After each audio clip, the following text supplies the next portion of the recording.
বিসমিল্লাহির রহমানির রহিম। গত কয়েকদিন ধরে সাভার সাব রেজিস্ট্রি অফিসের সাব রেজিস্ট্রার জাকির হোসেন ওনার কিছু কার্যকলাপ সংবাদ মাধ্যমে আসছে।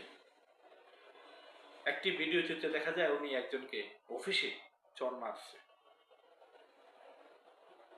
এবং এই খবর প্রকাশ করার পর দেশ টিভির সাভার প্রতিনিধিকে অপহরণ করার চেষ্টা করেছে সন্ত্রাসী বাহিনী নিয়ে।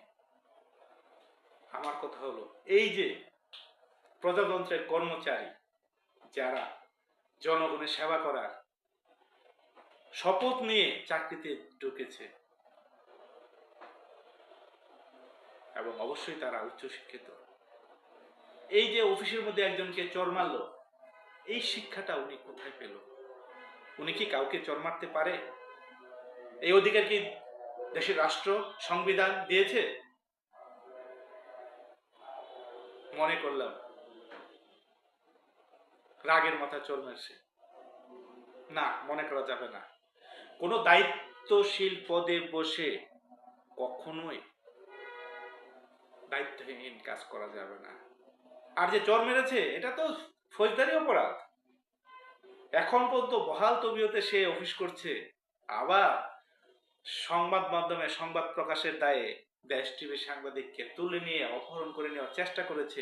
এরপরও সেই সাব রেজিস্ট্রার এখনো বহাল তবিয়তে কাজ করছে। সরকার কি দেখে না?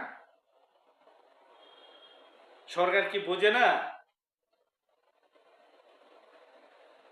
সংবাদ মাধ্যমে খবর প্রকাশ, ওনার বিরুদ্ধে অনেক দুর্নীতির প্রমাণ ইতিমধ্যে প্রকাশ হয়েছে।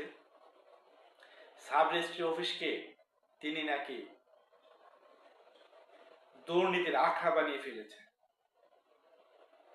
অর্থ ছাড়া কোন দল রেজিস্ট্রি, অতিরিক্ত অর্থ ছাড়া রেজিস্ট্রি হয় না। যে কোনো সেবা নিতে গেলে নাকি তাকে অর্থ দিতে হয়, কিন্তু সংবাদ প্রকাশ আমি জানি না। আমরা প্রত্যাশা করি এই ধরনের কোনো ঘটনা ঘটার পর তাকে সাময়িক বরখাস্ত করে তার বিরুদ্ধে তদন্ত সাপেক্ষে ব্যবস্থা নেওয়ার সরকারের প্রতি আহ্বান করছি। এই বিষয়টি গুরুত্ব সহকারে নেওয়ার জন্য এই ধরনের ব্যক্তিরা যাতে দায়িত্বশীল পদে না থাকে, এতে জনগণ হতাশ হয়। ধন্যবাদ সবাইকে।